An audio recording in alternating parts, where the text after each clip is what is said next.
can you tell if your embroidery floss is good quality, and why is DMC everywhere? That's what we're gonna talk about today. First up, a little note here. This video is very much not sponsored by DMC. I mean, it would be great if it was. I'm just giving my honest observations and opinions about all different kinds of embroidery floss, and I'm not getting anything from it, not much at all. Hopefully you will. That being said, if you are from the US of A, you have probably noticed by now that DMC is kind of the brand to beat when it comes to embroidery supplies. Pretty much every crafting, art, or fabric store carries their supplies, and most patterns and kits, my own included, will give you color guides using DMC numbers. Now I've got a pretty giant thread stash at this point, and DMC is not the only thread type in there. I've been gifted thread from various brands many times over the years, but if I'm buying floss, you can bet it's DMC, and I make a point to only use DMC floss on any patterns or pieces that I'm planning to sell. There's a simple reason for this. DMC is the most widely available brand in America that has a structured color sequence and is guaranteed to be good quality. And quality matters, big time. How many times am I gonna say DMC in this video? I am not saying that there's no other brands that sell good quality thread. There are tons, especially in other countries. But when you know you can get the good stuff with DMC and it's pretty easy to find their products everywhere, why bother complicating matters? So how can you tell if your thread is good quality? At first glance, it all kind of looks the same, right? Here's a few tips and tricks you can use to figure out if you've got the good stuff or not. And seriously, you can tell right from the start, down to the feeling of the thread itself.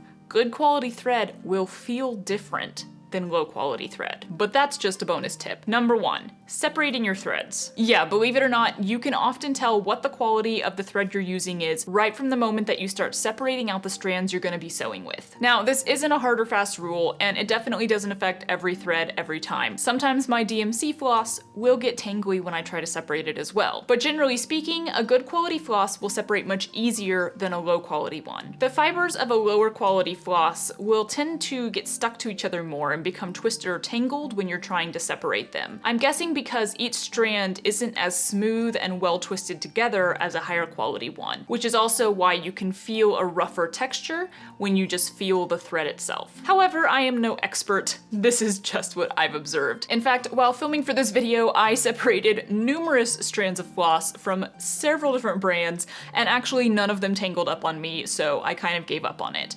But in the past, I have observed that it's more likely to tangle or twist if it is a lower quality thread. Number 2, threading your needle. If you struggle to thread a needle quickly and easily, guess what? It might have nothing to do with your threading abilities and everything to do with the kind of thread you're using. Real time, first try.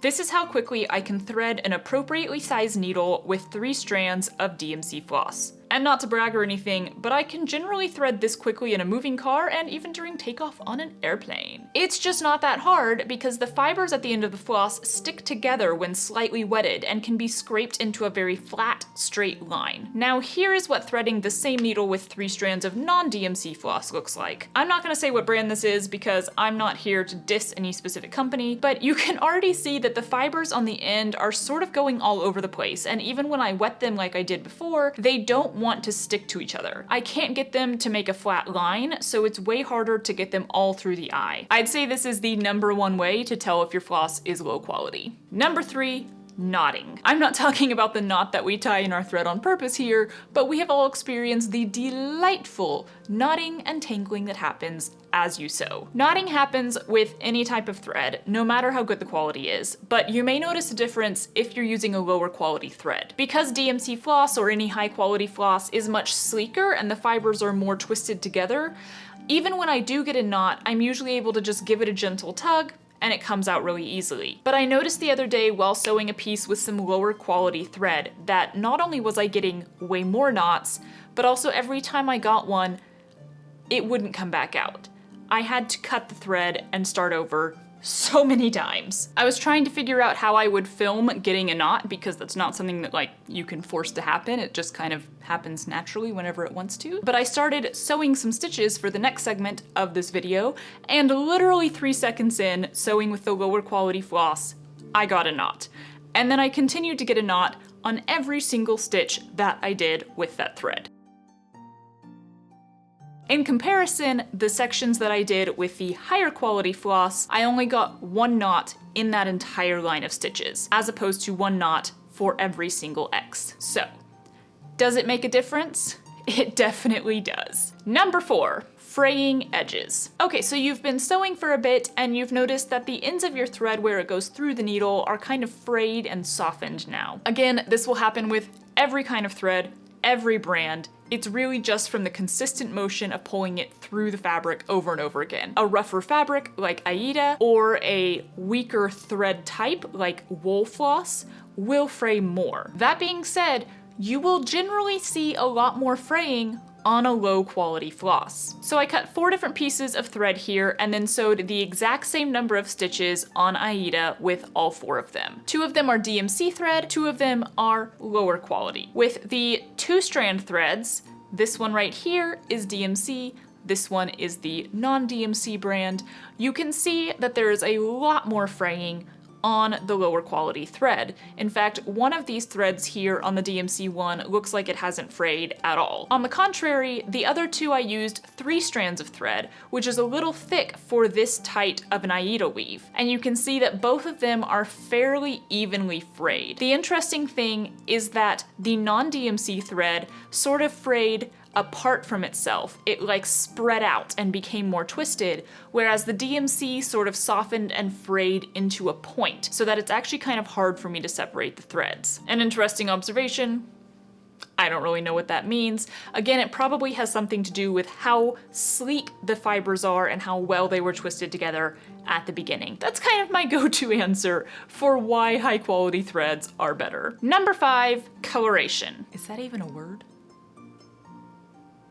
It is now. Now, this isn't something that I've been able to personally prove just because I don't buy enough lower quality or non-DMC brands of thread, but I have heard through the embroidery grapevine that lower quality brands of floss may have some issues with proper colorization in their dyeing. As in, when you buy some more of the same color you already have and it's now coming from a new batch of floss, it may have a noticeable color difference even though it's supposed to be the same. However, I've been through a lot of DMC thread at this point and I've never noticed a difference in color on the same number. And on that note, this isn't really about the quality of thread, but one of the big reasons why people prefer using brands like DMC is because of that clear labeling of every single color they provide. I have a lot of floss in my stash that literally has no color label whatsoever. Some of them don't even have a brand name on them. So if I start sewing a piece with one of those colors of thread and then I run out, I have absolutely no way to match that color and continue sewing. It is a heck of a lot easier to go, oh hey, I ran out of thread. Well, I was using 3810, so I'll go buy some more 3810, and it'll match perfectly. So those are the 5 ways I have of discovering whether some embroidery floss I have is actually good quality or not. And like I said before, DMC is absolutely not the only company putting out good quality floss. I think Anchor is really big in other countries. I could have looked that up prior to filming this video, but nope. If you have a favorite brand, tell everyone about it in the comments. I'm sure whatever country you are in, there are many other people who are searching around for the best quality floss that they can easily find where they are located. And if you're starting on a big project, doing something that's very detailed that you really want to turn out well, it's a good idea to go ahead and check the quality of your floss before you start sewing. It's a lot better than tearing your hair out later because you have so many knots in your thread. Been there. Okay, that's it. Thanks so much for watching.